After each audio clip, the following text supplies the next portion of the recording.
अस्सलामुअलैकुम नाज़रीन, मैं हूं आपकी मेजबान नाइला भट्टी और नजर डालते हैं आज की अहम तरीन खबरों पर। रैली का ऐलान लेकिन 7 बैठने से इनकार, पीटीआई फिर तशद्दुद का शिकार क्यों?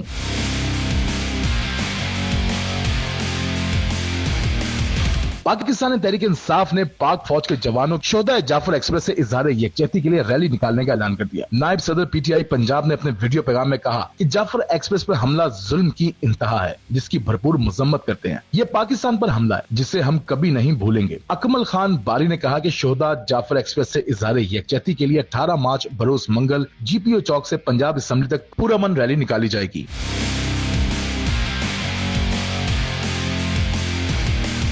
उन्होंने कहा कि पंजाब हुकूमत से दरख्वास्त है कोई खलल न डाले। ये शोहदा से इजहार यकजहती की रैली होगी जिसमें सानिया जाफर एक्सप्रेस में शहीद होने वालों और बहादुर फौजियों के साथ भरपूर इजहार यकजहती किया जाएगा। रैली में पीटीआई कारकुनान, वुकला, सिविल सोसाइटी के लोग भरपूर शिरकत करेंगे। दूसरी तरफ पीटीआई कौमी सलामती से मुताल्लिक मीटिंग में शरीक होगी या नहीं, पार्टी की आदत तजब्जुब का शिकार है।